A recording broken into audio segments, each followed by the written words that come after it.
राष्ट्रपिता महात्मा गांधी पे एक राष्ट्रीय बहस होनी चाहिए। कोई भी इस बात से इनकार नहीं कर सकता, भारत के विभाजन में उनके विचारों का मुख्य रोल है। उसमें प्रमुख दो विचार, हिंदू मुस्लिम एकता कोई भी कीमत पे, जो बन गया हिंदू मुस्लिम एकता हिंदुओं की कीमत पे। तो दूसरा संपूर्ण अहिंसा, कोई मारे तो मार खाते जाओ। संपूर्ण अहिंसा की ये परिभाषा भगवान बुद्ध और भगवान महावीर में नहीं दी।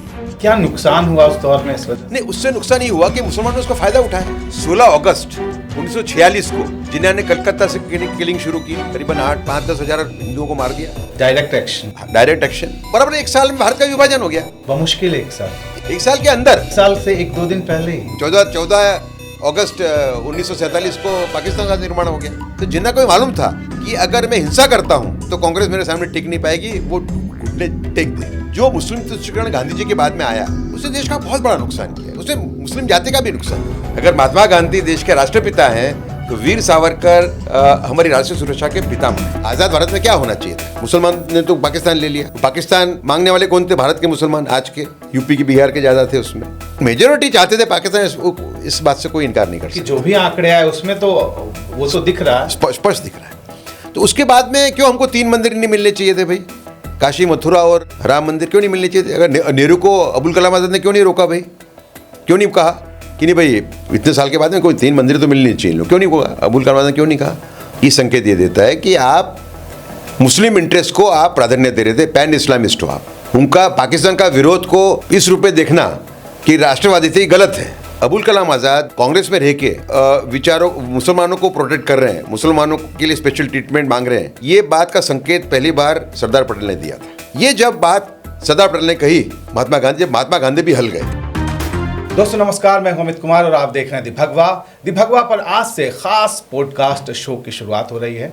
और इस शो में आज जो खास मेहमान हमारे साथ जुड़े हैं वह हैं देश के जाने माने पत्रकार, प्रसिद्ध पत्रकार, राष्ट्रवादी चिंतक और इतिहास पर जो आज के दौर में शोध हो रहा है, देश के जागरण के लिए जिन तथ्यों को सामने लाया जा रहा है और ये बताया जा रहा है कि इन पर किस तरह से पर्दा था, कैसे ये अंधेरे में तथ्य थे और इसे इस वक्त देश को कितनी ज़रूरत है, ये बताने वाले हमारे साथ मौजूद हैं प्रसिद्ध लेखक भी उदय माहौरकर जी। बहुत बहुत स्वागत है उदय जी आपका। खूब खूब धन्यवाद आपका। सबसे बड़ी बात ये होती है कि जब भी आप ऐसे विषय को लेकर आगे बढ़ते हैं जो राष्ट्रवाद से जुड़ा होता है तो कई सारे टैग लगते हैं, कई सारी ऐसी चीज़ें कही जाती हैं जिससे आपका हौसला पस्त हो जाए। आप पर सेकुलर न होने का जो सबसे बड़ा तमगा कह सकते हैं, बहुत राष्ट्रवादियों के लिए तमगा होता है, वो भी उन्हें दे दिया जाता है, ये स्टाम्प चिपका दिया जाता है। बावजूद इसके कुछ लोग आगे बढ़ते रहते हैं। उदय जी, इसके लिए तो सबसे पहले मैं कहना चाहूँगा कि ये बड़ी बात है आज के दौर में, जिस वक्त देश को चाहिए कि सच बताया जाए, उस दौर में आप सबसे मुखर आवाज़ में एक हैं। आपकी ये किताब, मैं यहाँ पे जिस किताब का जिक्र कर रहा हूँ, इस किताब को पहले देख लीजिए। उदय माहौरकर साहब ने किताब लिखी है, my idea of nation first, redefining unalloyed nationalism. बहुत बड़ा विषय है और इस किताब की तारीफ मैं इसलिए करना चाहूँगा क्योंकि मैंने जब इसे पढ़ा तो मुझे लगा कि उन विषयों को आपने छूने की कोशिश की जिसकी चर्चा ही नहीं होती।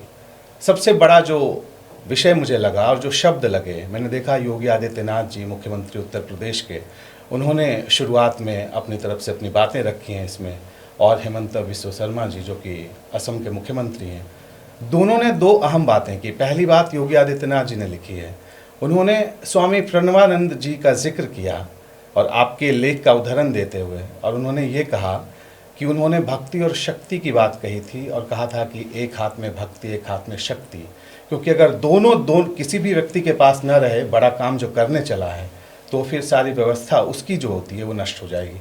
आप ये भक्ति शक्ति वाली बात पर क्या कहना चाहेंगे? देखिए, पहली बात तो ये प्रेरणा मुझे किससे मिली लिखने के लिए? सत्य के आधार पे वस्तुओं को पेश किया जाए, ये प्रेरणा मुझे मिलती है वीर सावरकर से। 1996 में पहली बार वीर सावरकर का मैंने अध्ययन किया गहराई से। 1996 में, काफ़ी लेट। उसके बाद में मुझे ज्ञात हुआ कि भारत, उनके जो विचार थे उससे दूर रह के भारत ने अपने आप का कितना नुकसान किया है। क्योंकि अगर एपोस्टल ऑफ ट्रूथ की बात करते हैं अपन, सत्य बोलने का जो ताकत थी उनकी थी, वैसी ताकत कोई के नहीं थी। और भविष्य को लेकर भी ऐसा भविष्य लेकर मतलब जो भी आपत्तियां देश पे आई है राष्ट्रीय सुरक्षा को लेके, उसके सबकी भविष्य उन्होंने कर दी थी। पाकिस्तान हो, चाइना हो, आसाम हो, सबके, बंगाल हो, क्या होगा कैसे होगा, बिल्कुल एक तरीके से नॉस्ट्राडेमस थे। हेमंत मैंने बिस्वा उनको कहा है शर्मा कि ने वो लिखा है। हमारी भारतीय राष्ट्रीय सुरक्षा के पितामह हैं। अगर महात्मा गांधी देश के राष्ट्रपिता हैं तो वीर सावरकर हमारी राष्ट्रीय सुरक्षा के पितामह हैं। अब मैं आपके मूल प्रश्न पे आऊंगा। भक्ति और शक्ति की आपने बात की। देखिए, स्वामी प्रणवानंद जी जो थे भारत सेवा आश्रम के संस्थापक, वो शुद्ध राष्ट्रवाद के प्रतीक थे। आप सोचिए 1930 के दशक में वो हिंदू महासभा और सावरकर के लिए जेल में गए। एक दिन उनको जेल में डाल दिया था ब्रिटिश सरकार ने, जो उस टाइम पे उनकी हिम्मत थी कि जो कांग्रेस तो मुस्लिम तुष्टिकरण की नीतियां चला रही थी कांग्रेस, उसका उन्होंने खंडन किया था उस टाइम पे। मतलब एक योगी और संत होते हुए भी खुल के अरे वो मुखर थे तो उसी समय बहुत में। बड़े आदमी थे। अगर वो हमारे राष्ट्रीय संत होते तो कई समस्या हमारी भारत की जो है वो शायद न होती। ज्यादा लेकिन फोकस इतिहास में या आधुनिक इतिहास में उनकी चर्चा उतनी क्यों नहीं हुई? 2-3 कारण है उसके। एक तो वो बंगाल से बाहर नहीं निकल पाए, वो इंग्लिश नहीं जानते थे। स्वामी विवेकानंद और श्री अरबिंदो वो इंग्लिश के ज्ञाता थे, जानकार थे। समकालीन थे दोनों। हाँ हाँ, समकालीन मतलब इनके जन्म के बाद स्वामी प्रणवानंद के 3-4 साल के अंदर ही विवेकानंद जी चले गए और श्री अरबिंदो रहे। क्रांतिकारी के बाद हाँ, सन्यासी के रूप में। तो ये समकक्ष कह सकते हैं अपन उनको। लेकिन मूल उनका विचार क्या था? मूल विचार ये था कि शक्ति भक्ति की जो आपने बात की, बिना भक्ति की जो शक्ति है वो आपको राक्षस बना सकती है, बिल्कुल। और वाइस वर्सा आपको राक्षस से बचा नहीं सकती। क्योंकि अगर शक्ति नहीं है तो फिर तो राक्षस आए तो जाएंगे। बिल्कुल। मुझे दिनकर तो की एक लाइन- हाथ में शक्ति, एक हाथ में भक्ति। मुझे दिनकर की लाइन याद आ रही है। उन्होंने लिखा कि जहाँ शस्त्र नहीं, शास्त्र पछताते या रोते हैं। ऋषियों को भी सिद्धि तभी मिलती है जब पहरे पर स्वयं धनुर्धर राम खड़े होते हैं। बिल्कुल। अगर राम नहीं हो पहरे पर तो फिर ऋषियों की सिद्धि कहाँ? बुलाना पड़ता है ऋषियों को कि खोज कर लाओ। राष्ट्रकवि दिनकर जी ने बहुत सही बात कही थी, मैं उनसे बिल्कुल सहमत हूँ इस पंक्तियों से, समझे आप। तो देखिए, उनका कैरेक्टर पे उनका बहुत भार था, चरित्र निर्माण पे, समझे ना। वो ये कहते थे कि जो आदमी अपने वीर्य का सब में कम विरह करेगा, सब में कम विरह करेगा, समझिए। शादीशुदा के लिए भी उन्होंने यही कहा था, वो मेरा प्रिय शिष्य होगा, समझा। और उनका व्यक्तित्व देखें आप कि उस टाइम पे, आज से करीबन 100 साल पहले, उन्होंने दलित और ट्राइबल्स में से संत बनाए, खोज खोज कर। खोज के। ये आज के दौर में भी बहुत। मैं ऐसा मानता हूं, जो उनकी प्रचार नहीं हुआ उसके 2-3 कारण थे। एक तो वो एक देशी टाइप के संत थे, अंग्रेजी जानते नहीं थे। उनका हाथ का लिखा हुआ भी बहुत कम लिटरेचर अवेलेबल है, जो लिखा गया है उनके शिष्यों द्वारा उनके विचार प्रकट किए गए हैं, समझे ना। तो एक ये कारण। दूसरा कारण ये था कि उस जमाने में दलितों में से संत बनाना, ये कहना कि नहीं दलित भी ब्राह्मण का काम करेगा, समझे आप। जब अछूत वाली बात इतनी हाँ, तो वो भी एक कारण है उसका, ऐसा मेरा मानना है। वो अपने समय से बहुत आगे थे। और वो तो एक महान संत थे। और वो आदरणीय योगी जी, यूपी के मुख्यमंत्री, जिन्होंने प्रस्तावना लिखा है मेरी किताब का, उनके दादा गुरु के दादा भाई थे। वो गुरु भाई थे। उनके दादा गुरु योगी दिग्विजय नाथ जी और स्वामी प्रणवानंद जी को दीक्षा एक ही संत ने दी थी। उनका नाम था गंभीर नाथ जी। गंभीर नाथ जी बहुत बड़े संत थे। आप सोचो कि एक बार वो गिरनार गए 1908 में। काफ़ी घना जंगल था गिरनार में, आज भी वहाँ शेर है, बबरी शेर तो हैं बिल्कुल। एक शेर ने एक टोली जा रही थी भक्तों की, उस पर अटैक किया। उन्होंने यूं हाथ किया तो शेर रुक गया। फिर वो शेर उनके साथ में गोरखपुर आ गया और गोरखपुर 8 साल रहा। गोरखपुर शेर आ गया। हाँ, शेर आ गया गोरखपुर में। वो जो अभी जो उनका जो कॉम्प्लेक्स है पूरा, गोरक्षपीठ के अंदर ही रहता था वो। और उसकी मौत कब हुई? जिस दिन कबीरनाथ जी ने समाधि ली उसी दिन वो गया। ये ऑन रिकॉर्ड है कि गंभीरनाथ जी छोटे मोटे संत थे, बहुत बड़े संत थे, उनके सिद्धि योग था उनके पास में। तो मुख्यमंत्री योगी जी ने लिखी है कुछ बातें, वो याद दिलाया दादा गुरु जी के बारे में जी। और बहुत ही भाव से भरी हुई बातें स्वामी प्रणवानंद जी। अच्छा, उनके विचार कैसे मिलते थे मैं आपको बताता हूं। एक हिंदू संतों का एक समूह था जो रूढ़िवादी विचारों से बिल्कुल बंधा हुआ था कि भाई हरिजन जो है, दलित है, वो मंदिर में नहीं घुस सकते। ऐसे संतों के सामने दिग्विजयनाथ जी ने एक बड़ा युद्ध छेड़ा। और आज जो काशी विश्वनाथ मंदिर है उसके अंदर एंट्री दिलवाने वाले वो हैं। तो उनके जो विचार थे और जो प्राणानंद जी के विचार थे वो एक ही विचार थे कि हम देश का उद्धार करना है तो हमें सभी समाजों की चिंता करनी पड़ेगी। और ये जो मामला है पूरा छूत अछूत वाला, उससे हमको ऊपर उठना पड़ेगा। मतलब जो अपना मूल समाज है हिंदू समाज, उसके अंदर जो भी कुरीतियां थी उसे दूर करने की कोशिश तभी उन्होंने पहल कर दी थी। बिल्कुल। और राजनीतिक तौर पर भी उतने ही मुखर थे। मैं उस बात पर आना चाहता हूँ, उस दौर में जो आप बता रहे थे कि आज़ादी के आंदोलन में जो अपीजमेंट जैसी चीज़ें दिखने शुरू हो गई थी और इस पर उन्होंने सवाल उठाना शुरू कर दिया था। बिल्कुल। क्या वो स्थिति थी? स्थिति ये थी कि देखिए, मैं कई दिनों से ये कह रहा हूँ कि राष्ट्रपिता महात्मा गांधी पे एक राष्ट्रीय बहस होनी चाहिए। आपने 10 पॉइंट भी गिनाए हैं। देखिए, उन्होंने देश के अच्छे अच्छे काम भी किए। इंक्लूसिव रिफॉर्म, अछूत को समाज में लाना एक इंक्लूसिव वे में, उनको भड़का के नहीं, ये बहुत बड़ा काम किया उन्होंने। उनका सेवा का मॉडल आज भी जो एनजीओज गुजरात में है ऐसे देश में कम है। बिल्कुल। उनका ट्रस्टीशिप का जो सिद्धांत कि उद्योगपति जो है उसको अपनी जो संपत्ति है उसको अपने वो उसका एक ट्रस्टी है इस रूप में देखना चाहिए और उसको खर्चना चाहिए गरीबों पे, समाज के उद्धार के लिए। तो सीएसआर वाला मॉडल, सीएसआर मॉडल उस पर बेस्ड है, ठीक है ना। स्वच्छ भारत भी उनका ही मॉडल है। बिल्कुल, स्वच्छता को लेकर। वहाँ पे देखिए, उन्होंने वहाँ पे दलितों को कहा गुजरात में कि तुम साफ नहीं रहोगे तो तुम एक लेवल नहीं अटेंड कर पाओगे। तो गुजरात में आज भी दलितों के जो बस्तियां हैं वहाँ पे जो सफाई है वो दूसरी जगहों से ज़्यादा है। ये गांधी जी के दिन है, ठीक।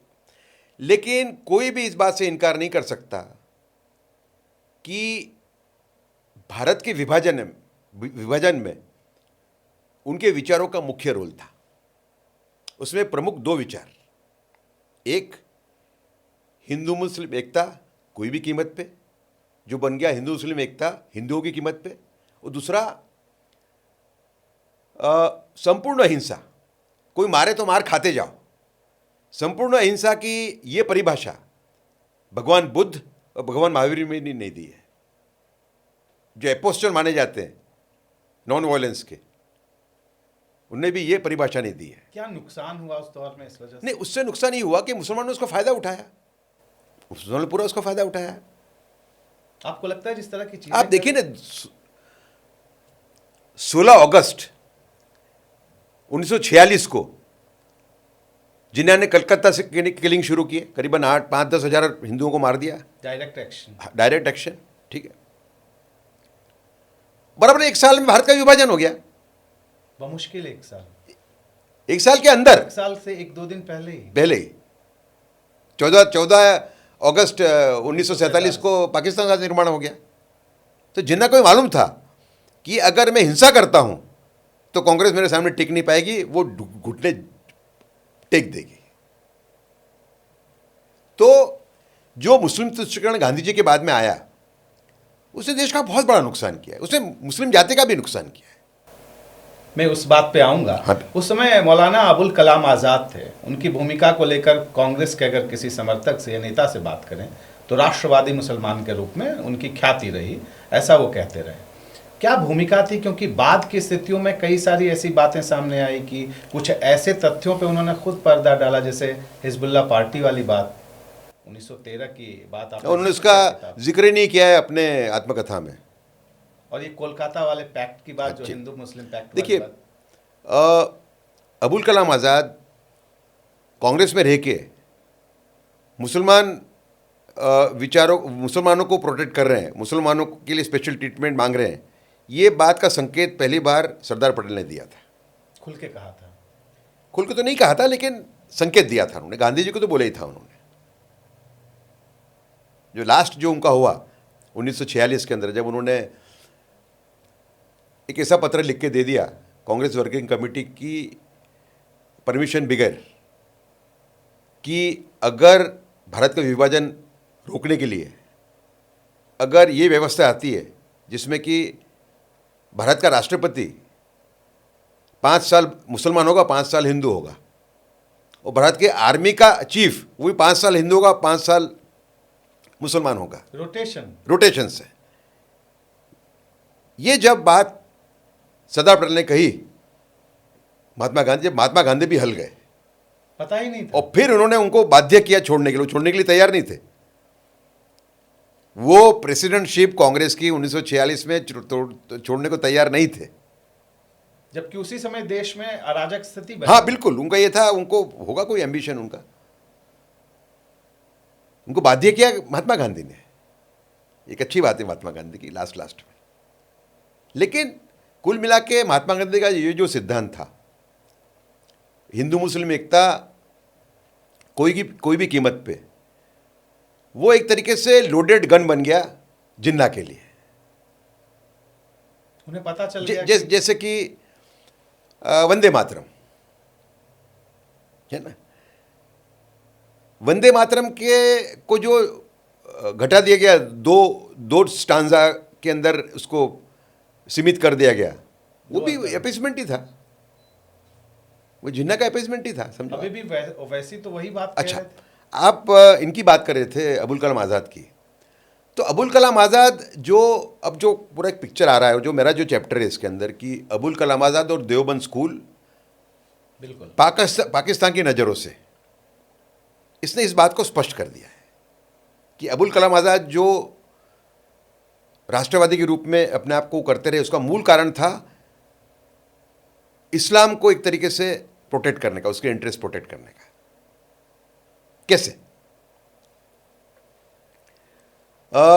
ये ऐसा मानते थे देवबंद वाले और ये कि जिन्ना अगर पाकिस्तान मांगता है तो जो हिंदू सोया हुआ है वो उठ जाएगा,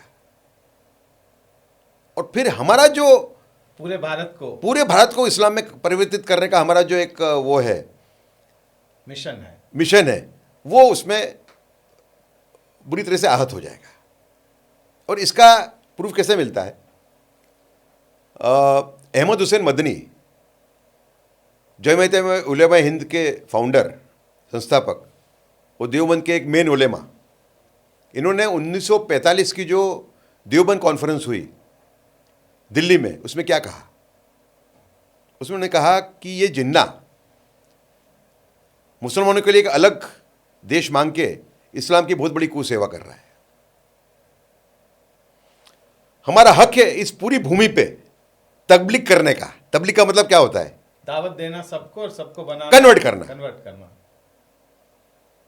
समझे आप? ये उन्होंने कहा, ठीक है। फिर एक जगह और उन्होंने ये कहा कि अगर दारा शिको भारत का शाहजहां के बाद दारा शिको अगर बादशाह बनता तो मुगल सल्तनत बच जाती, इस्लाम नहीं बच पाता। अकबर औरंगजेब बना तो सल्तनत भी बच गई और इस्लाम भी बच गया। और हिंदुओं पर जो हुआ, अरे उसकी तो कोई बात ही नहीं है। अब वो इनके खास दोस्त थे अबुल कलाम आज़ाद के, अहमद हुसैन मदनी, ठीक है, बराबर।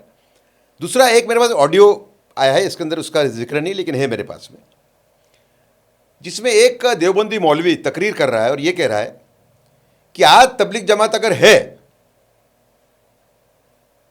तो उसका श्रेय जाता है, हमको शुक्रगुजार होना चाहिए मौलाना अबुल कलाम आज़ाद का। क्रेडिट दिया जा रहा है जी, कि जवाहरलाल नेहरू ने 2 बार तय किया कि तबलीग जमात को मैं बैन कर दूंगा, कि दोनों टाइम उनको रोका अबुल कलाम आज़ाद ने।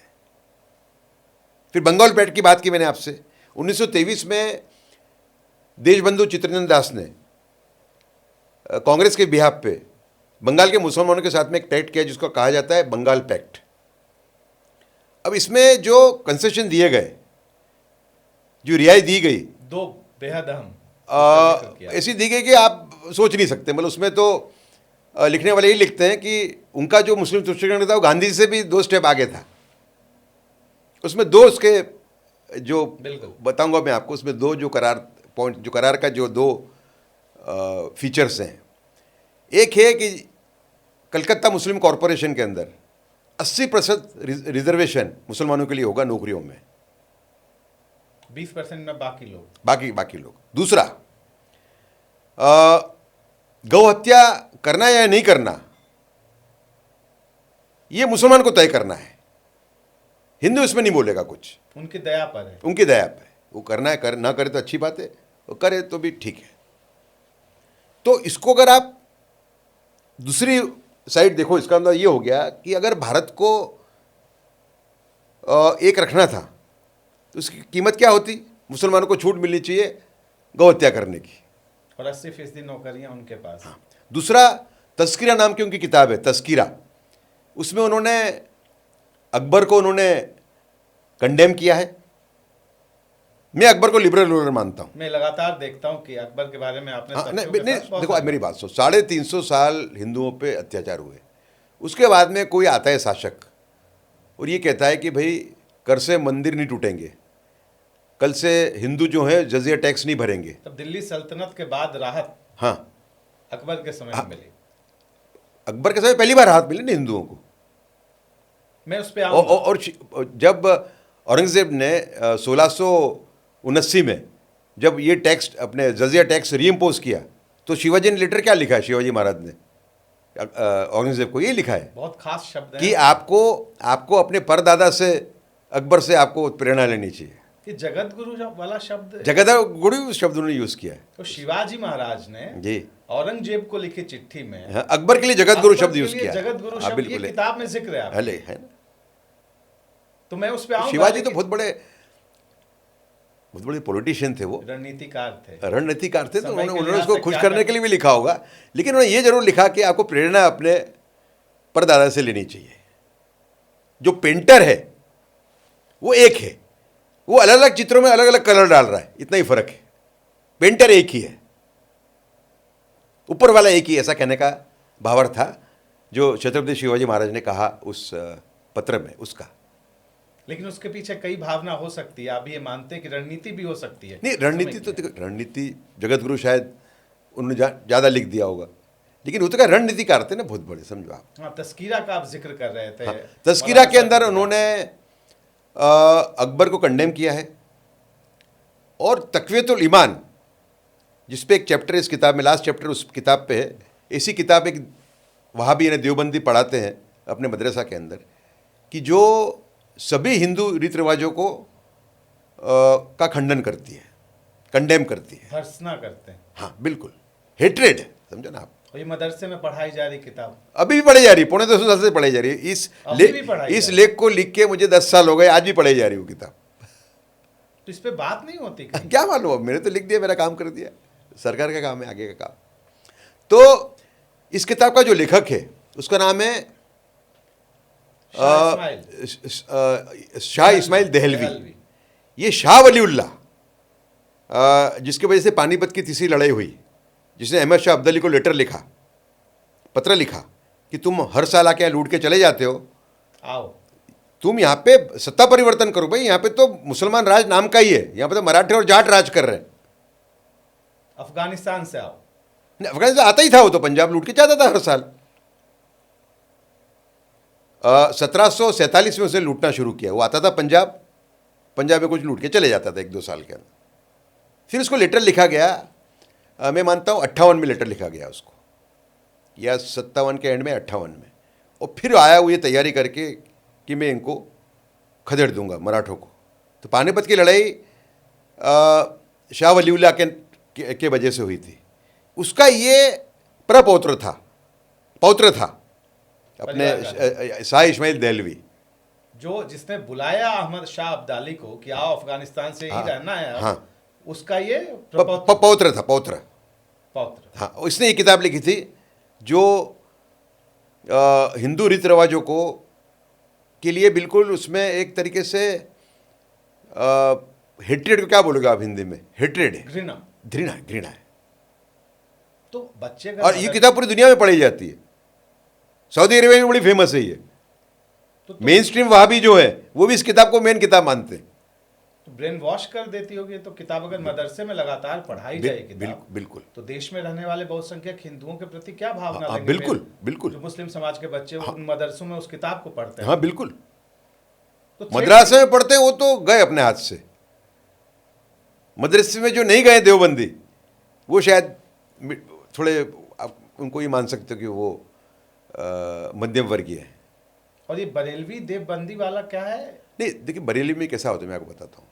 मैं आपको एक दाखला देता हूँ।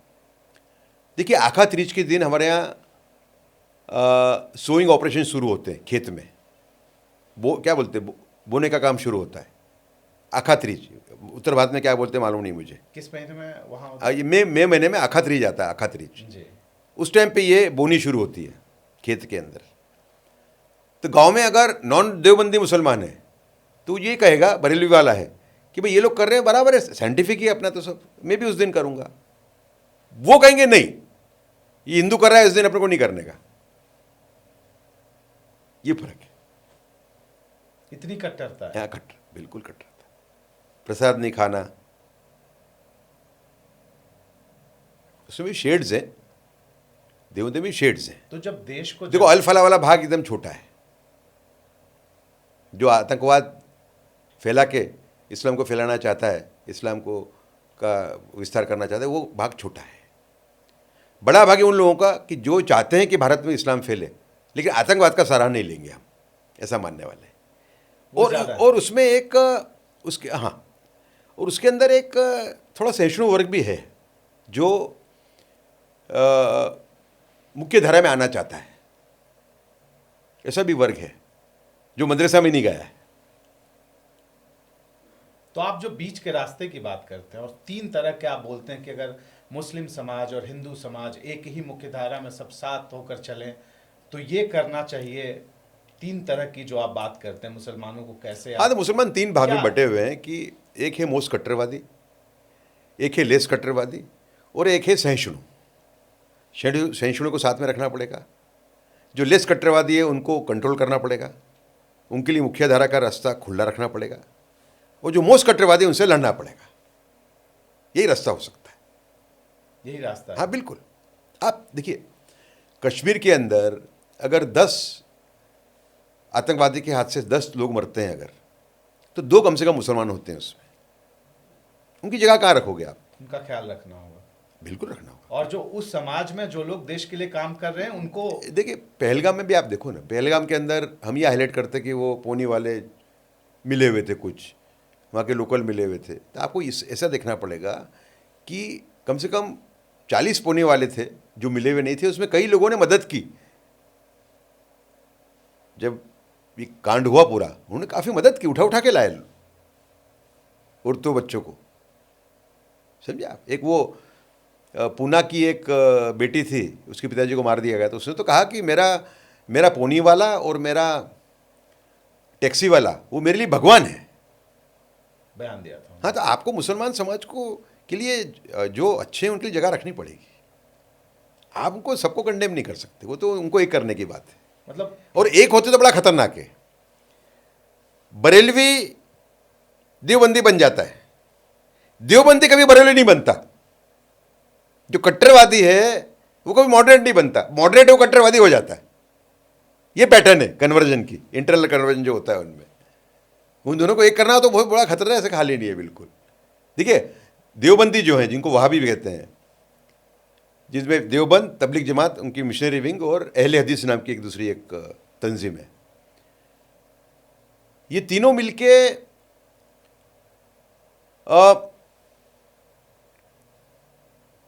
आज़ादी के टाइम पे 20% से ज़्यादा नहीं होंगे।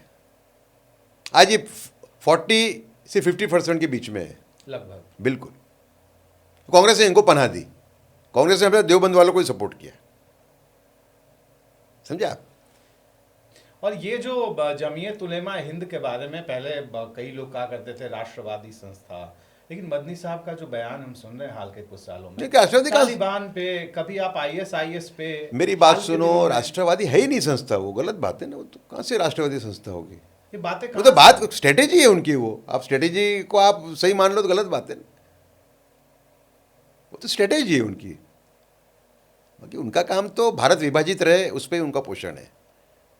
नहीं तो अगर हम दूसरा कि जो मेरा चैप्टर है इसके अंदर, अबुल कलाम आज़ाद और देवबंद स्कूल पाकिस्तान की नज़रों से, उसके अंदर क्या लिखा है मैंने? इसरार सिर्फ अहमद से लेकर तब सिर्फ तक सिर्फ मैंने कोट किया हुआ है। इसरार अहमद को कोट किया है जो वहाँ का देवबंदी कट्टरवादी था, और दूसरी साइड मैंने ऐसे लोगों को कोट किया जो वहाँ के लिबरल थे, जिन्ना को सपोर्ट करते थे। ठीक है, इसरार अहमद क्या बोलता है? इसरार अहमद को जाके अब कितने साल हो गए? 15 साल हो गए। 2010 में गए इसरार अहमद, तंजीम इस्लामी के संस्थापक, मौदूदी के साथीदार जो उनसे अलग हुए, उन्हें तंजीम इस्लामी उन्होंने स्थापित की। तो मैंने जो सब डॉक्यूमेंट्स, आधे डॉक्यूमेंट तो वहाँ से लिए हैं तंजीम इस्लामी से, के आर्काइव में से। वो क्या कहते हैं? वो ये कहते हैं कि अबुल कलाम तो देवबंद वाले जो कांग्रेस में जुड़ गए, वो कोई इस्लाम के विरुद्ध नहीं थे, पाकिस्तान के विरुद्ध नहीं थे। उनकी एक स्ट्रेटेजी थी वो इस्लाम के लिए, ऐसा बोलते ही अपने उसमें, रणनीति थी। बिल्कुल रणनीति थी, बोलते ही हैं। और ये भी जो आयशा जलाल हैं, जो प्रो जिन्ना एक हिस्टोरियन है अमेरिका में, उन्होंने क्या लिखा है? उन्होंने कहा है कि जो ये कट्टरवाद आप साउथ एशिया में देख रहे हो, इसके अंदर अबुल कलाम आज़ाद का भी एक मेन रोल है, ऐसा बोलती है वो। तो आपको क्या लगता है, आपने अगर जो नहीं, आप देखो ना, रिसर्च की- मुस्लिम डोमिनेटेड जो पॉलिटी है, आप देखो ना, वक्फ बोर्ड, आप मेरी बात समझिए कि मुसलमानों ने मध्यकाल में ज़बरदस्त अत्याचार किए हिंदुओं पे।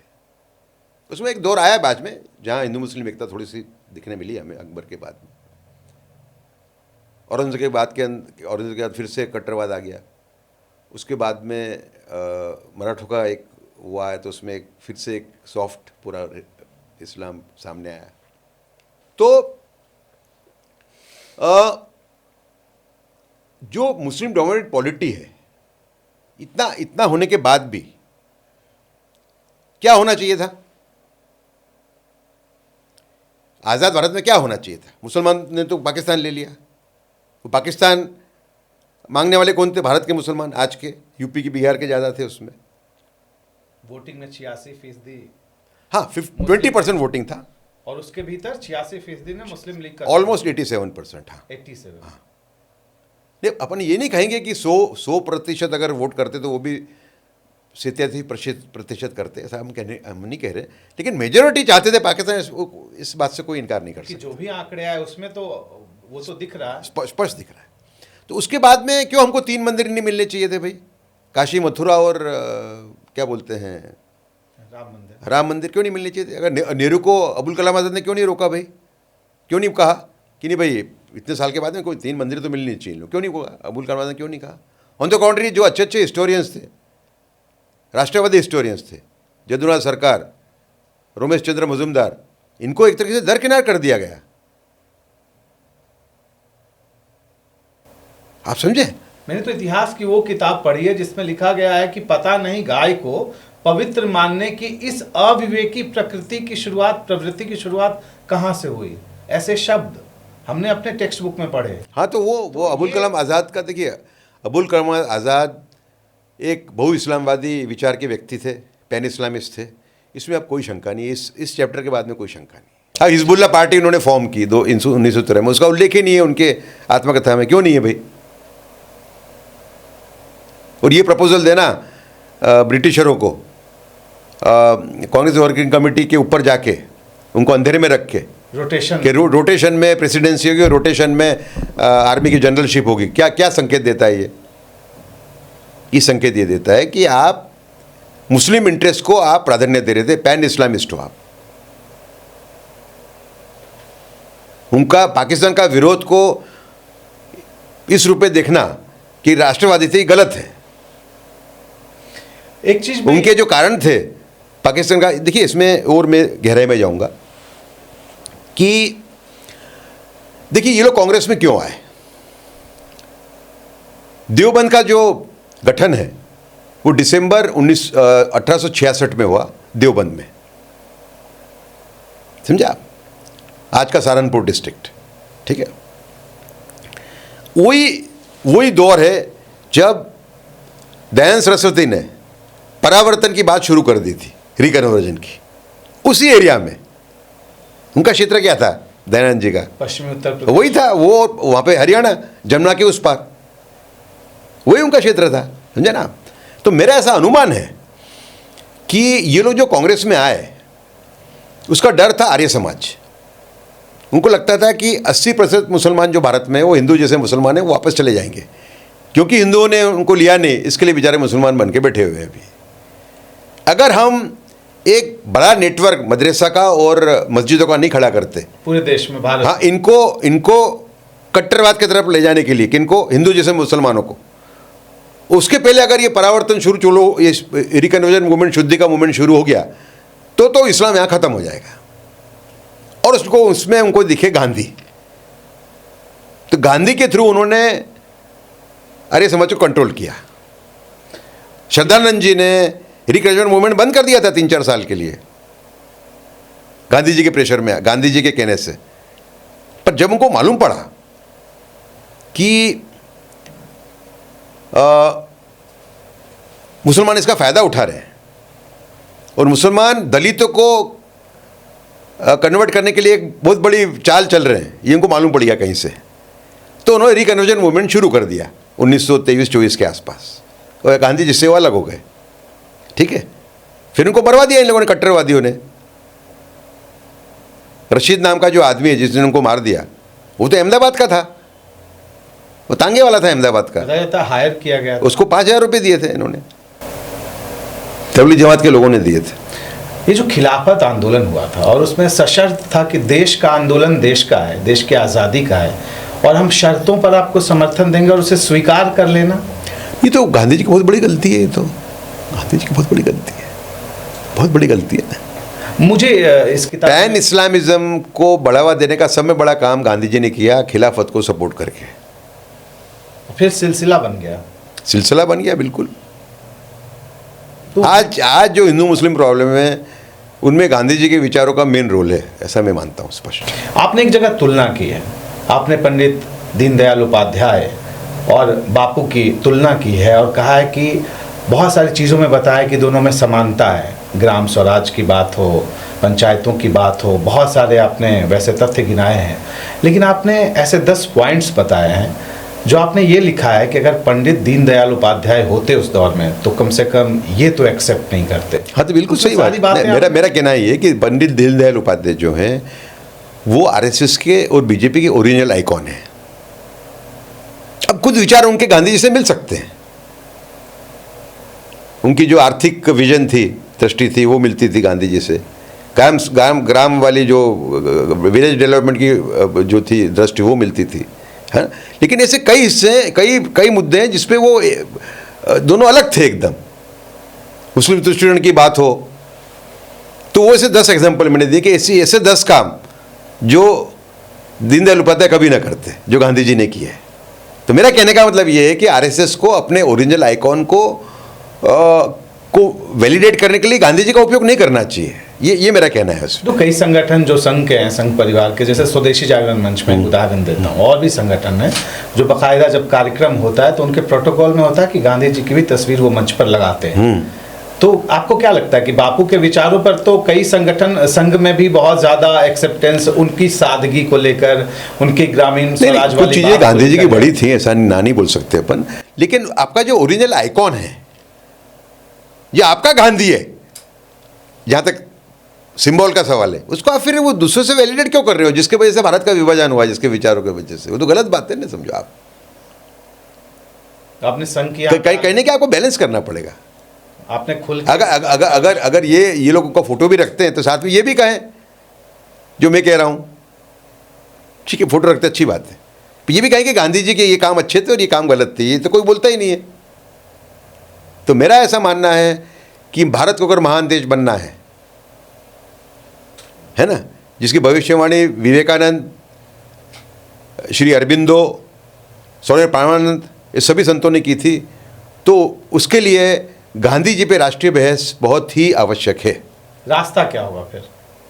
रास्ता 2047 में देश का, देखिए ये लोग ऐसा मानते हैं, जो अभी शासक हैं वो ऐसा मानते हैं कि Gandhi ji has become an international icon दुनिया भर में। हाँ, मैं ये कह रहा हूँ कि अच्छी बात है, गांधी ने अच्छे काम भी किए थे, लेकिन आपके यहाँ पे जो लोगों की विजन सुधर नहीं रही है और बिगड़ रही है, उसका भी आपको ख्याल करना चाहिए। इंटरनल सिचुएशन, जैसे आप गांधी जी का पर्दा हटाते हो तो ये जो राष्ट्रीय सुरक्षा के जो मुद्दे हैं वो ब्लैक एंड व्हाइट में दिखने लगेंगे लोगों को। दूसरा, गांधी जी ने समय बड़ा जो नुकसान किया, आपकी जो प्रतिकारक शक्ति है उसको खत्म कर दिया ना उन्होंने, समझो आप। उनकी जो आइडियोलॉजी है उससे आपकी जो इम्यूनिटी सिस्टम होती है बॉडी के अंदर, कोई आपको अगर कोई जंतु काटता है तो आप उसको यूं करते हो। गांधी जैसी परिस्थिति थी, आपको मालूम ही नहीं कि जंतु काट रहा है आपको, ऐसी परिस्थिति कर दी ना, समझो आप। तो वो जो गांधी जी ने जो एनेस्थेसिया दिया था, एनेस्थेसिया, उस एनेस्थेसिया का वो बाहर निकालते हो तो अपने आप लोगों को लगने लगेगा कि भाई कौन सी कई बात सही है, कौन सी बात गलत।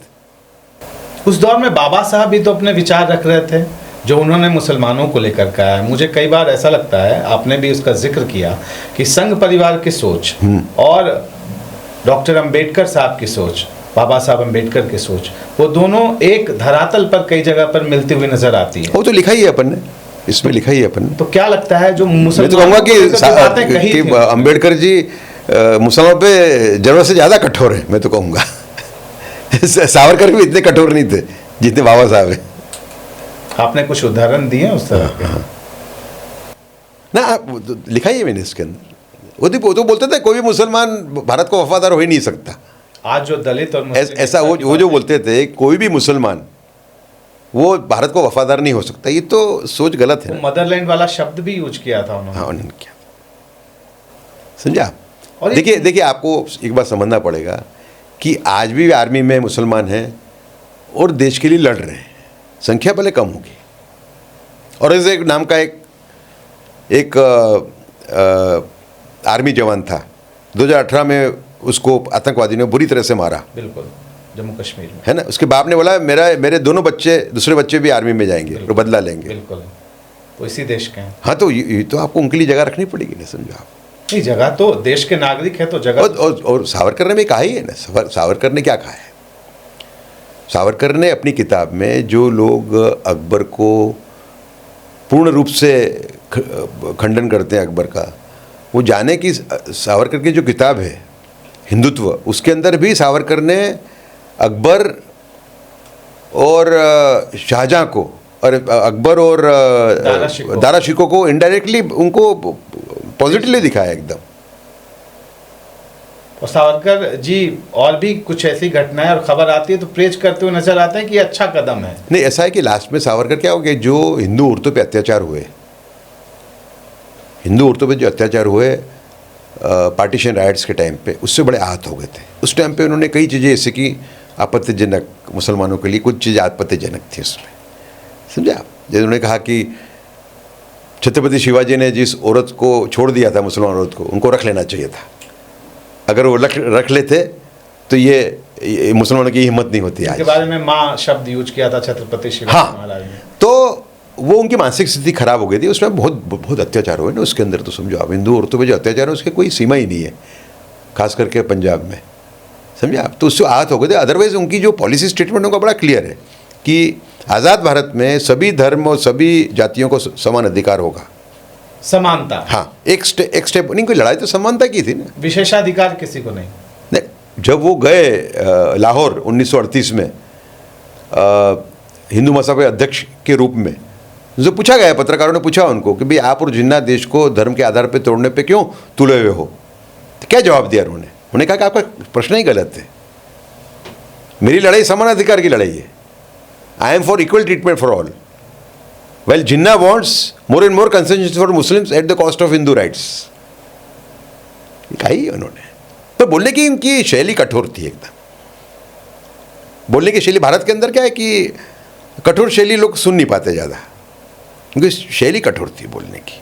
इतिहास में अलग छवि। लेकिन उन्होंने अच्छा इसमें जो मैं अपना हिंदू मिनिस्टर भी पहले स्टेप पे तो लिखा है कि सबको समान देगा, सेकंड में लिखा है कि हिंदू और मुसलमानों की पूजा, मुसलमान और क्रिश्चियन की पूजा अर्चना में कोई बाधा डालता है तो सरकार उसमें हस्तक्षेप करेगी और इंश्योर करेगी कि अपनी पूजा अर्चना अपने तरीके से कर पाएँ। लेकिन थर्ड पॉइंट पे वो वार्निंग देते हैं कि लेकिन राष्ट्र धार्मिक अल्पसंख्यकवाद के नाम पे देश राष्ट्र में दूसरा राष्ट्र बनने की अनुमति नहीं देगा। Nation will it allow creation of a nation within a nation in the name of religious minoritism. आपने एक जगह आलोचना भी की गाय को लेकर सावरकर। हाँ, वो गाय के बारे में देखो, ये भी बदमाशी है इसके अंदर। वो बोलते वो बीफ खाते थे और अलाउ करते थे, गलत बात है। न वो बीफ खाते थे, न उन्होंने कहा कि गाय को मारो। उन्होंने कहा गाय को आप एक साइंटिफिक रूप में देखो, पर वो उनकी गलती है। गाय एक आस्था का विषय है हिंदुओं के लिए, और आज के दौर में बहुत सारी चीज़ें आर्थिक तौर पर भी प्रमाणित हुई हैं कि कितनी। बिल्कुल हुई है, तो वो तो उन्होंने कहा था, लेकिन और वो कहना पड़ेगा, वो उन्होंने उस टाइम पे भी कहा था कि गाय उपयोगी एक वो है जानवर, उस रूप में आप देखो इनको। मतलब देश के महानायकों की अगर तारीफ होगी तो आलोचना भी की जानी चाहिए, अगर समय के साथ उनके विचार प्रासंगिक नहीं हो तो। और एक खुलकर मुझे वो चीजें दिखी हैं। वही राष्ट्रवाद है ना, कम से कम वही राष्ट्रवाद है। हमारा नैरेटिव क्या है कि भाई हमारा जो हीरो है वो कोई गलती नहीं कर सकता, ऐसा नहीं हो सकता। अवतार ही मान लेते हैं सीधे सीधे, ऐसा नहीं हो सकता। यही बात मैंने इसमें लिखी हुई है। इसके लिए मैंने सावरकर की गलतियां भी दिखाई है। तो जो मेरे आदर्श पुरुष हैं, जो भी काम कर पाया हूँ मैं वीर सावरकर के प्रेरणा से कर पाया हूँ। और सब में बड़ी प्रेरणा का जो मुद्दा है मेरे लिए, जो प्रेरणादायक चीज़ है उनके जीवन में से, वो ये है कि 1937 में जब वो पूर्ण रूप से उन पे से बंदिशें उठा दी गई और उनको पॉलिटिक्स में भाग लेने की अनुमति दी गई, तो नेताजी बोस और दूसरे 2 नेता कांग्रेस के, इन 3 नेताओं ने उनको नेता दिया कि आप कांग्रेस में आइए, कांग्रेस को बल मिलेगा। मेरे ख्याल से संपूर्ण अहिंसा के मुद्दे पे जो उनकी और गांधी जी की जो एक युद्ध चल रहा था, उसमें उनको लगता था कि अगर नेताजी सावरकर आएंगे तो उनका जो ग्रुप है उसको बल मिलेगा, ऐसा मेरा मानना है। सावरकर ने क्या कहा? सावरकर ने ये कहा कि कांग्रेस हिंदू हकों को हनन करके मुस्लिम तुष्टीकरण कर रही है और उस पथ पे इतनी आगे बढ़ चुकी है कि उसका वापस आना नामुमकिन है। इस परिस्थिति में अगर मैं कांग्रेस ज्वाइन करता हूं तो मुझे पाप लगेगा, क्योंकि भारतवर्ष में हिंदू हकों का हनन करके मुस्लिम तुष्टीकरण करना ये देश के साथ धोखाधड़ी है। और उन्होंने स्टेटमेंट इशू किया कि it is better to stand in the last row of true patriots than the first row of those who are betraying the nation in the name of nationalism. मैं आखिरी पंक्ति में, मैं सही देशभक्तों की आखिरी पंक्ति में खड़ा रहना पसंद करूँगा, बजाय ऐसे लोगों की पहली पंक्ति में जो देशभक्ति के नाम पे देश के साथ धोखाधड़ी कर रहे हैं। ठीक है। और उन्होंने हिंदू महासभा, एक छोटी सी पार्टी, उसका अध्यक्ष बनना चुना, क्योंकि वो जो पार्टी थी वो हिंदू हकों का हनन नहीं कर रही थी। ऐसा नहीं था कि वो सभी सिद्धांतों से सहमत थे हिंदू महासभा के, लेकिन ये मुद्दे पे उन्होंने अध्यक्ष बने। वो जो ऑप्शन था उसमें सबसे बेहतर पार्टी उनके विचारों के लिहाज से जो थी। तो जो उनके जो पहले जो बायोग्राफर हैं धनंजय कीर, वो ऐसा लिखते हैं कि राणा प्रताप ने जो बलिदान दिया था वैसा बलिदान सावरकर ने दिया कांग्रेस ज्वाइन न करके, क्योंकि कांग्रेस ज्वाइन करना उस टाइम पे एक फैशन थी। कांग्रेस में कहता देशभक्त का लेबल आपको लग जाता था। अगर कांग्रेस में वो जाते, कांग्रेस ज्वाइन कर लेते, तो ऐसा कोई स्थान नहीं था जिसको प्राप्त नहीं कर पाते, लेकिन उन्होंने महाराणा प्रताप का रास्ता चुना। जब महाराणा प्रताप को न्योता दिया अकबर ने कि आओ प्रताप, मैं तुमको सर्वोच्च शिखर पे बिठाऊंगा आगरा के दरबार में, उस टाइम पे सभी राजपूत इंक्लूडिंग राणा प्रताप के भाई ये सभी जाके मुगल को मिल चुके थे। उसमें अकबर ने भी कुछ ऐसी पॉलिसीज लाई थी, समझे, जिसके वजह से उनको लगा कि ठीक आदमी अपन जाते हैं, लेकिन राणा प्रताप सरेंडर नहीं हुए। और मैं आपको एक और बात बता दूं,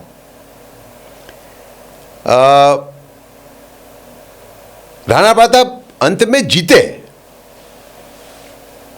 पूरा मेवाड़ वो खो चुके थे, चित्तौड़गढ़ के अलावा पूरा मेवाड़ उन्होंने वापस जीत लिया अकबर उनको जीत ही नहीं पाया। अलग जन शाहबाज खान को भेजा अकबर ने, एक सेनापति था, जगन्नाथ कछवा को भेजा, और देवाइर का एक युद्ध हुआ है, देवाइर का, उसमें तो राणा प्रताप ने बुरी तरह से हराया मुगलों को। इसकी देवाइर के युद्ध का तो कोई बात ही नहीं करता। तो कहने का मतलब आखिर में राणा प्रताप जीते। ऐसे ही सावरकर जो बातें हैं वह सब सही पड़ रही है समय के साथ। बिल्कुल, आज सावरकर का युग है ये। हमारी जो किताब है उसमें हमने लिखा है, हाँ, सावरकर एरा का, सावरकर युग का उदय, डॉन ऑफ द सावरकर। मेरी जो किताब है सावरकर पे, वीर सावरकर जो भारत का विभाजन रोक सकते थे, उसका इंट्रोडक्शन का हेडिंग ही ये है, dawn of the Savarkar era. 370 हटाना, ये सावरकर युग का उदय है। राम मंदिर के द्वार खुलना, ये सावरकर युग का उदय है। आप मौजूदा दौर के बारे में आप क्या बताएंगे, क्योंकि राष्ट्र जागरण का वक्त अभी है, 2047 हमारा अगर लक्ष्य है, तब तक तो जो विकसित देश हैं बहुत ज़्यादा विकसित हो जाएंगे, तो हमें तो उससे भी एक अल्ट्रा कुछ और स्टेप के आगे की प्लानिंग करनी होगी। युवाओं के लिए कैरेक्टर बिल्डिंग और कैरेक्टर को उसी तरह मजबूत रखना, जैसे आप महानायकों की बात कर रहे हैं, आपको लगता है कि हिंदुत्व का जो विचार है, सनातन का विचार है, उस लिहाज से नई पीढ़ी पूरी तरह तैयार आपको दिखती है, या चुनौतियाँ क्या हैं? देखिए, ऐसा है कि गए 11 साल हैं श्री नरेंद्र मोदी के नेतृत्व में भारत के, वो राष्ट्रीय पूर्ण जागरण का काल है। मानते हैं आप? कई ऐसी ऐसी चीज़ें हमने की हैं जो हम कभी सोच नहीं सकते थे, समझा आप? मतलब ये तो क्या है कि लोगों की मेमोरी शॉर्ट होती है, लोग भूल जाते हैं। बाकी जो ऐसी बड़ी बड़ी चीज़ें की हैं नरेंद्र मोदी ने कि उसका आप अंदाज़ा नहीं लगा सकते। कोई ऐसा विकास का क्षेत्र नहीं है जिसमें भारत ने 1-2 गुना या अनेक गुना प्रगति न की हो। अब चाहे गलती निकाल सकते हो, लेकिन मैं ऐसा मानता हूं कि सबसे बड़ा जो भारत का की चुनौती है वो है ये जो गंदगी आ रही है इंटरनेट के माध्यम से। आप तो दिग्गज हैं इस क्षेत्र के, लगातार मैं देख रहा हूं कि आप आवाज़ उठा रहे हैं और कुछ कंटेंट हटाए गए हैं OTT से। जी, देखिए मैं कमिश्नर था, कमिश्नर के रूप में मैंने बहुत अच्छा काम किया। मैंने एक रिकॉर्ड किया है डिस्पोजल का, 14,400 डिस्पोज की मैंने अपील, 14,400 3 साल में, जो एक टाइप का रिकॉर्ड है RTI कमीशन में 20 साल के उसके इतिहास में। केंद्रीय सूचना आयुक्त का, जी, केंद्रीय RTI कमिश्नर, ठीक है।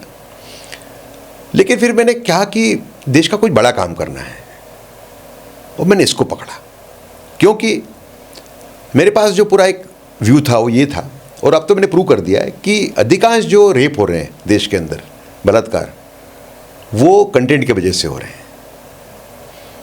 कृष्णा डिस्ट्रिक्ट की अभी फिगर आई है, 220 वहाँ बलात्कार हुए एक साल में।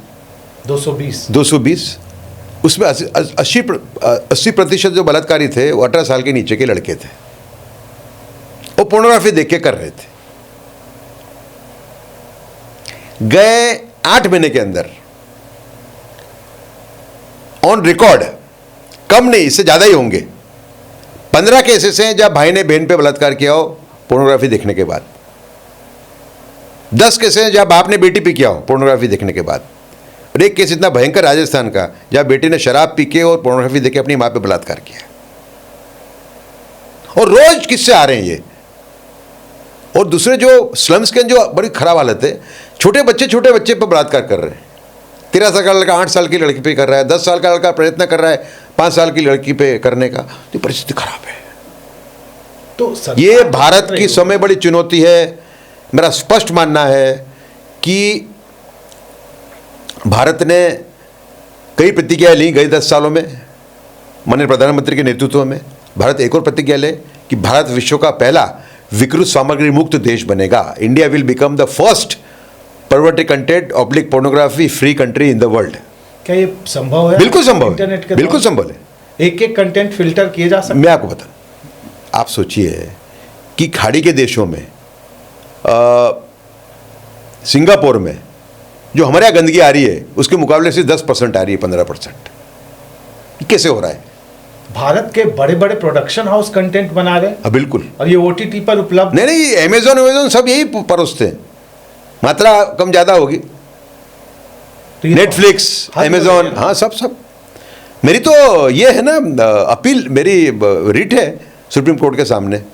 मेरी संजीव नेवर मेरे साथीदार हैं। आपका फाउंडेशन भी लगातार। हाँ, वो संजीव नेवर और स्वती गोयल शर्मा, ये हमारे बहुत बड़े फाइटर्स हैं इस मुद्दे पे। ये मेरे साथ में ये भी है पिटिशनर सुप्रीम कोर्ट के अंदर। मैंने FIR भी करके रखी हुई है, समझा? तो ये सब में बड़ा चैलेंज है भारत का। कोई भी व्यक्ति ये कहता है कि भारत विश्वगुरु बनेगा, इसको रोके बिगर, तो वो गलत बात कर रहा है, वो ईमानदारी वाली बात नहीं है। इसको आपको रोकना ही पड़ेगा। लेकिन एक तल्ख सवाल है, मैं ये कह रहा हूँ कि जब सब कुछ समझ में आ रहा है, कई लोग तो बड़े चेहरे हैं ऐसे प्रोडक्शन में जुटे हुए हैं, उनका तो महिमा मंडन मुझे होता हुआ दिखता है। गलत बात है। पुरस्कृत होते भी दिखते हैं वो। नहीं, देखो ऐसा नहीं है। एकता कपूर को सरकार ने पद्मश्री दिया है ना। मेरी कंप्लेंट है जो उनकी जो फिल्म है, मेरी कंप्लेंट पे उनका ऐप बैन हुआ है। मेरी कंप्लेंट ये है कि एक फिल्म है उनकी जिसमें एक पुरुष है जो व्यभिचार कर रहा है अपनी दादी के साथ, अपनी सौतेली माँ के साथ, अपनी भाभी के साथ, अपनी चचेरी बहन के साथ। मेरा ये कहना है कि ऐसे लोगों की जगह जेल में है, सभ्य समाज में नहीं है। समझा? उसका बैन किया ना सरकार ने। पर हाँ, मैं बिल्कुल बात सही बात है कि बॉलीवुड के लोगों का जो महिमा मंडन जो लोग पॉलिटिक्स में कर रहे हैं वो ठीक नहीं कर रहे हैं, वो रियल हीरोज नहीं है। समझा? रास्ता क्या होगा? ये रास्ता मैंने बताया ना आपको, रास्ता मैं आपको बता रहा हूँ।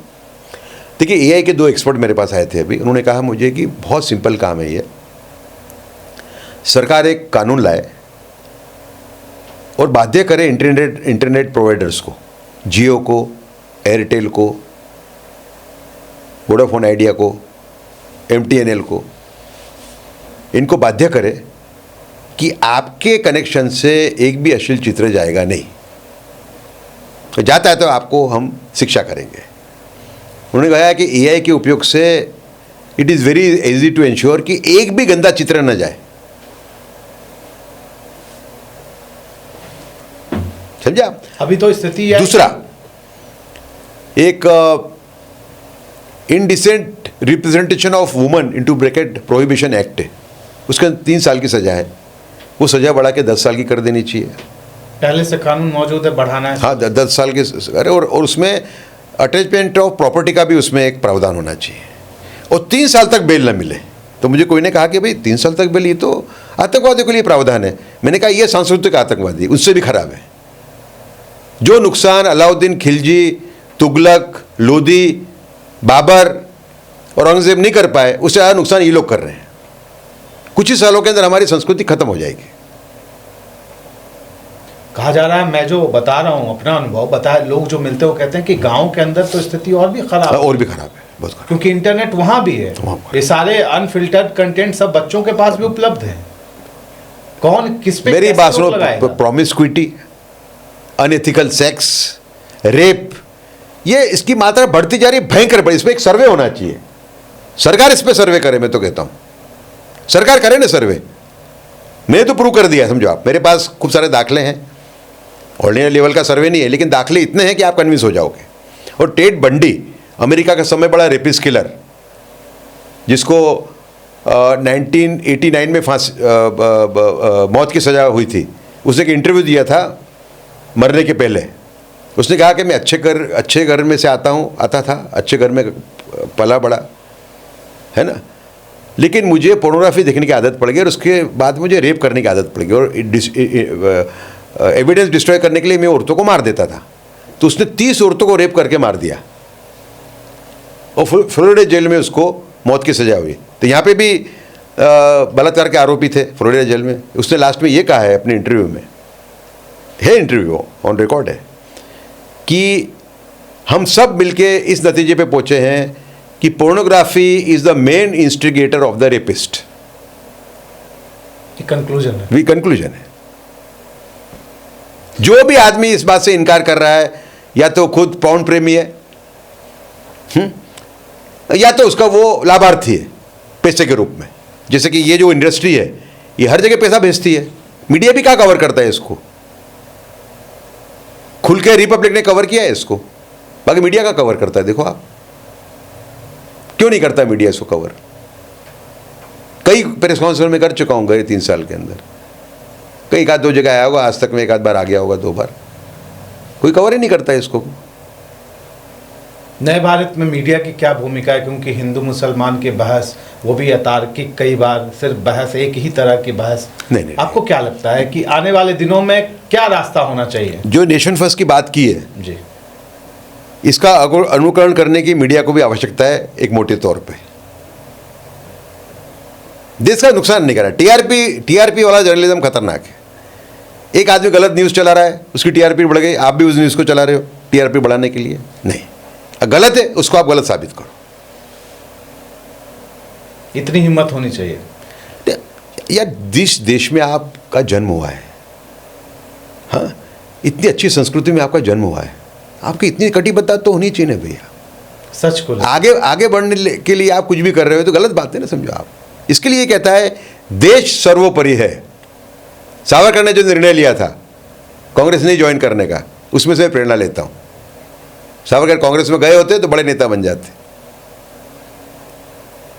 मैं एक उदाहरण और गुमनाम परिस्थिति में उनकी मौत हुई है। सावरकर का जो देहांत हुआ है, गांधी मर्डर में उनको इन्वॉल्व कर दिया गलत तरीके से नेहरू जी ने। आप सोचिए कि मनोहर मालगांवकर प्रसिद्ध लेखक, वो 1978 में दिगंबर बड़गे, जिसके कहने पे सावरकर को प्रोसिक्यूट किया गया था, उसको मिलने गए। बड़गे ने क्या कहा कि मैंने वो जो स्टेटमेंट सावरकर के विरुद्ध में जो स्टेटमेंट दिया था, जो मेरे स्टेटमेंट का उपयोग हुआ सावरकर के विरुद्ध में, वो तो मैंने सरकार के प्रेशर में दिया था।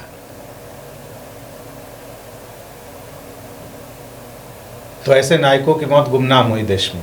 नहीं, आप देखो परिस्थिति कैसी हो गई। आप देखो, आप अभी भी कर्नल पीएस पुरोहित को मिला था, मालूम है आपको, जो हिंदू टेरर केस के अंदर आरोपी थे, 10 साल जेल में रहे। 8 हाँ, पीएस पुरोहित, प्रसाद पुरोहित, जो कर्नल थे, अभी 4-5 दिन में लोगों को मिला था। पूरी स्टोरी जो सुना है मैं धक रह गया। मेरे मन में प्रश्न एक ही आया कि क्या पाकिस्तान, उस टाइम की पाकिस्तान और भारत की सरकार एक ही थी? जो 2008 के जो पूरा हुआ मुंबई अटैक के टाइम पे, समझे आप? तो मुझे लगा कि क्या दोनों सरकारें एक ही थी क्या? इतना उनको टॉर्चर किया गया है सही बोलने के लिए। जाकिर नायक के अगेंस्ट में रिपोर्ट दी थी उन्होंने, भगवा आतंकवाद जैसे शब्द आ गया उस समय। हाँ, आप समझे? तो ये परिस्थिति क्यों हुई? क्योंकि मुस्लिम वोटों का राजकारण चला देश के अंदर। क्यों ऐसा ही? भगवा आतंकवाद को क्यों इन्होंने इतना वो किया, एक तरीके से हाईलाइट किया कांग्रेस ने? क्यों किया? उनको मुस्लिम वोट चाहिए थे इसलिए। और मुस्लिम आतंकवाद तो उनको दबाना था, उनको कहना था कि नहीं, हिंदू भी कर रहे हैं आतंकवाद। और जब गुजरात में कार्रवाई हुई आतंकवादी संगठनों पर, तब तो अलग ही रवैया नजर आया। हाँ। गोधरा की बहस अलग तरह से रही कि अहमदाबाद दंगों की चर्चा होती है, गोधरा के दंगे की बात ही नहीं, शुरुआत ही नहीं होती वहां से। नहीं, वो तो गलत बात है ना एकदम, समझो आप। ये परिस्थिति बदली क्या? अब नैरेटिव बदला इतने सालों में, अब आपको क्या लगता है इस वक्त में? ये सरकार आने के बाद बदला तो है ही ना, पर हमें अच्छे मुसलमानों की जगह रखनी पड़ेगी। मेरा यही कहना है। जो हिंदू साइड है, नाराज है वो मुसलमान का जो पूरा एक दौर चला मुसलमान तुष्टीकरण का 60-70 साल तक, उसकी एक नाराज़गी है समाज के अंदर, हिंदुओं के भीतर। हाँ, तो वो नाराज़गी मैं समझ सकता हूँ, लेकिन उनको जो मॉडरेट मुस्लिम है उनके लिए जगह रखनी पड़ेगी, देश के लिए सोचने वाले। हाँ बिल्कुल, मेरा स्पष्ट मानना है मेरा। और एक बड़ा वर्ग है। आपको क्या लगता है आने वाले कुछ सालों में जो आप देख रहे हैं, अब तो राम मंदिर आपने देखा, काशी में जैसी परिस्थिति बनी, काशी में, उज्जैन में, सब जगह तस्वीर पहले के सालों के मुकाबले बदल चुकी है। यूथ दिन भर सनातन सनातन सनातन की बात करता है, लेकिन ये ट्विटर, फेसबुक, ये एक्स, फेसबुक और बाकी सोशल मीडिया पर जो बहस होती है, क्या ज़मीन पे उतनी गंभीरता आपको नज़र आती है? युवा पीढ़ी को आप जो आकलन करते हैं। देखिए, इसका आकलन मैंने अभी तक नहीं किया है, लेकिन सनातन की बात करें तो अच्छी बात है, लेकिन साथ में ये भी रास्ता अपनाना होगा। हाँ, क्योंकि जो मंदिरों का जीर्णोद्धार का काम किया है श्री नरेंद्र मोदी के द्वारा जो हुआ है, वो तो बहुत ही सराहनीय है।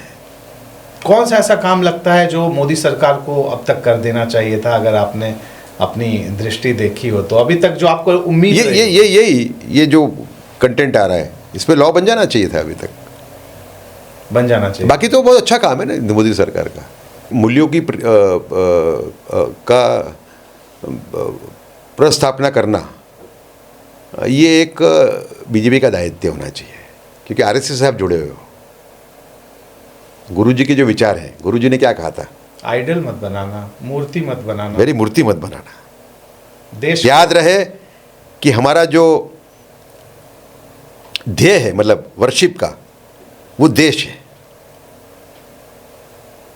नेशन फर्स्ट, आपने भी उसकी चर्चा। हाँ, तो वो जब हम इस टाइप का काम करते कि चाणक्य नीति हर गलत काम को चाणक्य नीति नाम से जस्टिफाई नहीं कर सकते। हाँ, मेरा विचार ममता बनर्जी के बारे में अलग है। क्या है विचार आप? नहीं, ममता बनर्जी तो वहाँ पे ये जो कट्टरवादी मुसलमानों से मिली हुई है ना, बिल्कुल एकदम। मैं तो अभी देख के आया हूँ कि वहाँ पे मैं क्या बताऊँ, बिल्कुल मैंने देखा कि जो के गोवंश के अवशेष हैं खुलेआम बाजारों में बिक रहे थे। हाँ, तो वो तो बहुत गलत बात है ना, वो तो। और मैं देख के हैरान रहा, और आसपास वहाँ हिंदू आबादी है, मिक्स्ड आबादी है। कॉलिन स्ट्रीट का इलाका, कोलकाता का 20 शहर। नहीं, वो तो पूरी तरह से मिली हुई है कट्टरवादी मुसलमानों के साथ में, स्पष्ट दिखता है।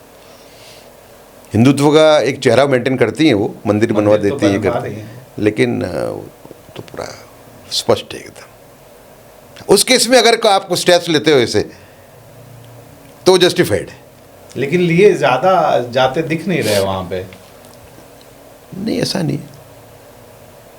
देखिए, एक दूसरी साइड बताऊं आपको, इस सरकार ने कोई भी सरकार को गिराया नहीं है आज तक, 356 का उपयोग करके। 356 का उपयोग करके, ये भी आपको याद रखना पड़ेगा। बाकी विधायक तो थोक के भाव में इधर उधर है। एक्सेप्ट कि जो वो सरकार बिल्कुल एंटी नेशनल टाइप का काम कर रही हो तो अलग बात है, वो तो अलग ही मुद्दा है, अलग ही धरातल है। वेस्ट बंगाल है आपका, तमिलनाडु में उस टाइप का दिखता है अपने को। जो शासक हैं वहाँ के, वो तो बिल्कुल हिंदू विरोधी शासक हैं अंदर से, ओपन लिया। सनातन का सफाया ही हो जाना चाहिए। हाँ, इस टाइप की बात करते हैं ना। वो राष्ट्रीय सुरक्षा के लिए खतरा है। जो घुसपैठियों को दे रहा है पनाह, वो राष्ट्रीय सुरक्षा के लिए खतरा है। आने वाले दिनों में केरल में चुनाव हैं, असम में, पश्चिम बंगाल में, तमिलनाडु में। आपको लगता है कि जो राष्ट्रवाद की गूंज है वहाँ ज़्यादा मजबूत होती हुई नजर आएगी? दिख रही है अभी तो, केरल में तो दिख ही रही है। तमिलनाडु में भीड़ तो ठीक ठाक सभाओं में नजर आई, क्योंकि अमित शाह, पिछले दिनों गृह मंत्री अमित शाह गए थे, उनकी रैली में भीड़ अच्छी खासी दिख रही थी। देखना पड़ेगा, लेकिन पॉजिटिव सिग्नल है दोनों जगह पे, ये कह सकते हैं। एक फाइनल नोट मैं अब लेना चाहूँगा, और ये सवाल मेरा आखिरी आपसे होगा। सारी बातें सब कोई जानते थे, ये जो आपने माई आइडिया नेशन फर्स्ट की बात की और एक एक तथ्य आपने गिनाए, आपको लगा कि इतनी लंबी चर्चा 7 दशक से भी ज़्यादा इन विषयों पर तो होती रही होगी, तो नैरेटिव क्यों नहीं था? ये चीज़ें पर्दे के भीतर क्यों थी? इतनी मेहनत क्यों करनी पड़ी कि इतिहास कि बिल्कुल दीवारों के भीतर जाके तथ्यों को लाना पड़ा और उसके बाद बताने की? देखिए, हमें गांधी जी के आइडियोलॉजी ने डिफेंसलेस बना दिया। वो जो तत्व है, वो तत्व को उठा के बाहर फेंक दिया और हमको दे दिया एनेस्थेसिया।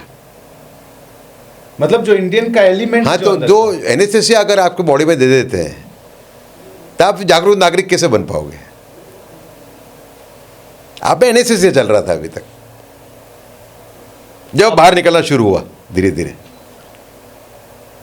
और आने वाले दिनों में क्या देखते हैं 2047 तक का जो रोड मैप है? नहीं, बहुत अच्छा रोड मैप है, लेकिन जैसे मैंने कहा कि 2047 में महान देश बनने की हमने प्रतिज्ञा ली है, तो हम 2047 या 2037 के अंदर ही आर्थिक महासत्ता होंगे, वैज्ञानिक महासत्ता होंगे, सैनिकी महासत्ता होंगे, पर क्या हम सांस्कृतिक रूप से कंगाल देश होंगे? Will India be a culturally pauper nation? ये हमें सोचना पड़ेगा। ये सबसे ये सब में बड़ा चैलेंज है। एक साइड आपकी जो बड़ी बड़ी आपने जो उपलब्धियां आपकी हैं, सेमी कंडक्टर हो, एआई हो, कई चीज़ें हैं।